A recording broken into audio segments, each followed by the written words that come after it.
Lesedi. Honorable Mazzone. Thank you, Chair. Thank you, Minister Gigaba. I'm very glad that you're feeling better this week, and I hope your health continues to improve.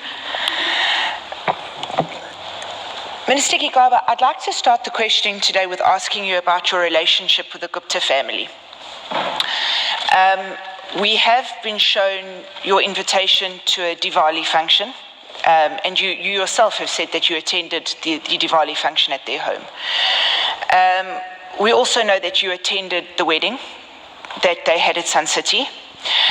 And I'd like to know, at what point were you actually introduced to the Gupta family, and why were you introduced to them? I was actually not formally introduced. I think it was in the course of these invitations to Diwali and subsequently to the wedding that I met them and got introduced to them. So it was not a formal introduction, and there is nobody I can attribute to that responsibility of having introduced me. A number of other ministers were being invited to these activities. They attended. A number of other political figures were being invited, and they attended. And eventually, we started trickling out because of various reasons. Now, Minister, why do you think you were invited in the first place? I mean, to me, especially a religious function, such as a Diwali celebration, it's a personal thing. And I would find it very strange, just a random family inviting very high-profile politicians to something as intimate as a Diwali celebration. And while I understand that the Sun City wedding was a large event, again, it's a very personal thing. I mean, you yourself had a wedding that was rather large, and you invited your friends and colleagues, certainly not sheer strangers. So why do you think that these invitations went out to you in the first place? I don't know why they went out to me, but people do these things. I get invited to graduation ceremonies of people I have not met, but they feel that, you being there adds value, adds character to the ceremony. But the fact of the matter is that people have different reasons why they do these things. And I have found that particularly many people in business would go even to an extent of inviting celebrities and even paying the celebrities to appear at their functions. It seems to be a common thing, and that's why I did not find it particularly peculiar. And the only guarantee was that it's a religious function. Actually, when I was still living in Durban, I got invited to a number of religious activities of different religious and cultural families and individuals. I didn't find it to be an intrusion into their privacy because there is nothing of significance that was discussed there except exchanging pleasantries, asking about how's the political situation, blah, blah, blah. But it's nothing of significance that gets discussed. No decisions get taken there. Now, Mr. Gigaba, Minister Gigaba, you might find this a bit strange, but let me preempt why I ask this. You obviously received an invitation to the Gupta wedding.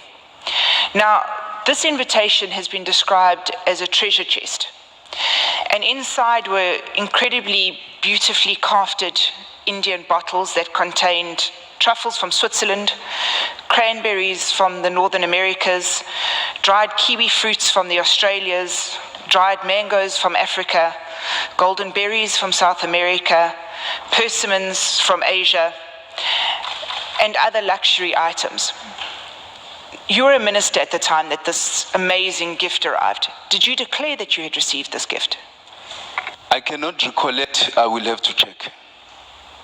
Chair, can we just place on record that Minister Gigaba is going to come back to us with that answer?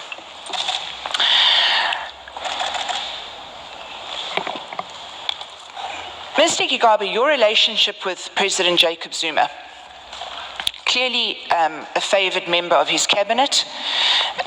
You went from being the Minister of State-Owned Enterprises to being Minister of Home Affairs, and then to the very illustrious position of being Minister of Finance, now in the cabinet reshuffle being one of the ministers that's retained, and back in your position at Home Affairs.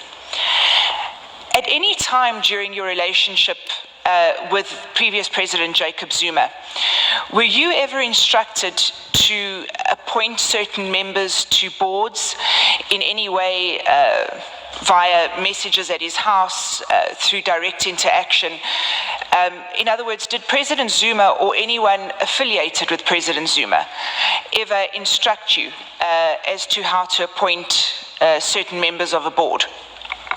No, I was not. I would go to the president to consult prior to taking any memo to cabinet, and the president would not say to me, take this one out, bring this one on, because I think you should put that person on the board.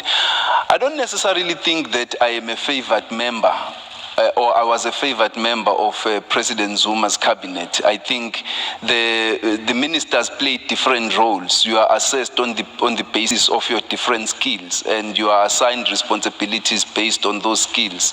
That doesn't necessarily make you a favored member of the cabinet. There are many people who, during his presidency, were never reshuffled. And that doesn't make them any favorites. And in addition to that, you will also remember that I was not the first or even the second option for the position of finance minister. That is on public record. So it's not as if from the outset in 2015, when the first reshuffle took place in the finance portfolio, I was the first person to be sent there, and you also know it on record, at least from public record, that I was also not the second option. There is someone else who was being earmarked for that position of finance minister, and when that could not happen because of disagreements within the tripartite alliance and among the officials of the ruling party, that's when my name came in. So I can't say that I was the favored member. But in addition to that, I mean, if I was appointed to do certain things at public enterprises and I did them so well, why move me? Why don't you let me continue doing those things? Within a year after I was appointed at Home Affairs, the boards I had appointed, if they had been appointed to do certain things, they were changed virtually altogether. Why change them if they had been established to do certain things? So I think here, facts and conjecture do not necessarily go hand in hand. Minister Gigaba, what you've just said interests me. So before I carry on with my questioning, I'm going to focus on what you've just said. Within a year of you leaving, boards that you'd established had changed. Now, it's undeniable that boards certainly did change, but they just simply changed companies. The boards remained the same. They just moved from one entity to the next. Would you not agree that it is a bit strange that people went from working at Transnet to working at Eskom to sometimes working at Denel?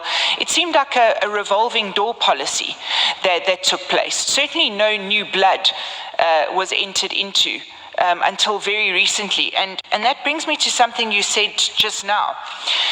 You said that the old Eskom board was removed because you felt that they were too closely linked to aspects that had been happening, and it was a recommendation that they were removed because of that.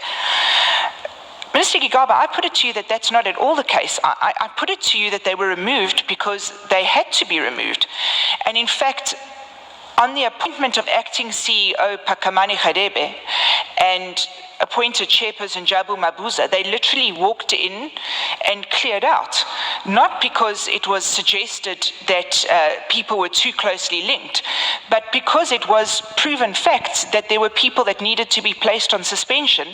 And we as a committee visited Eskom, and we were told in no uncertain circumstances that there was no other choice but to move in, clear out, and to reappoint a completely new and competent board. Honorable Member, you are obviously confusing boards which are composed of non-executive directors overwhelmingly with executive directors. To move Brian, for example, from Transnet to Eskom is not tantamount to moving the board of Transnet to Eskom. To move a notch from Transnet to Eskom is not tantamount to moving the Transnet board from Transnet to Eskom. The boards themselves were changed. That's when you had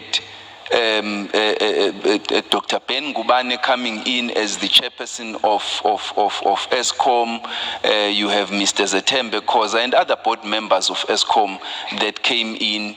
The board of Mafiga Mkwanazi was changed and new board members were appointed. So that's a fact. Having established that fact, and agreeing that to move an executive director from one company to the next is within acceptable limits. I mean, at the time when Brian was moved to Eskom, everybody hailed the transfer as a good decision, and in the course of that, everybody thought he would do well as he did to stabilize the electricity situation. And we all appreciated that. But that doesn't mean that you took the board of Transnet and moved it to Eskom.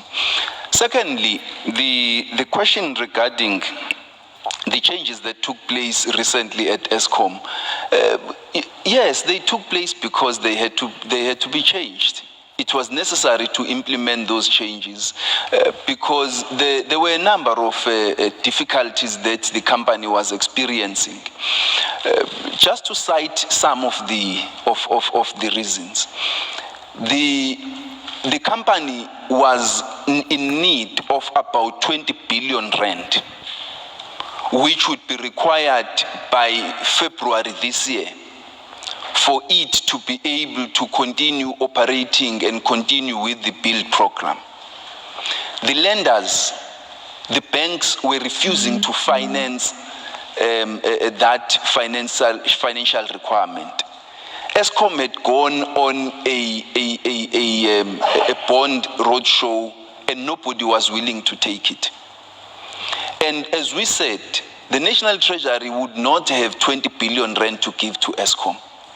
Secondly, Eskom was not meeting its requirements in terms of its World Bank loan. The conditions which were set, including the environmental commitments, including the IPPs, the signing off of power purchase agreements, including a number of other commitments that needed to be signed off, were not being signed off. There was a problem, in part created by a policy stalemate which involved the Department of Energy, but also in part created by an unwillingness on the part of the DPE and Eskom itself to go ahead with the signing of the PPAs and the compliance with the conditions the World Bank had set. What it would have done is to cause a run-in on the loans of Eskom if the World Bank, as a $3.7 billion lender to Eskom, had called their loan in. It would have created a cross-default. It would have created massive problems for the economy. So you needed to take a decision, and to take a drastic decision. I mean, this is in addition to all the other issues that have been asked about during this inquiry, that have been spoken about. It required that we take a drastic decision, and that drastic decision had to be taken. As I say, now it was necessary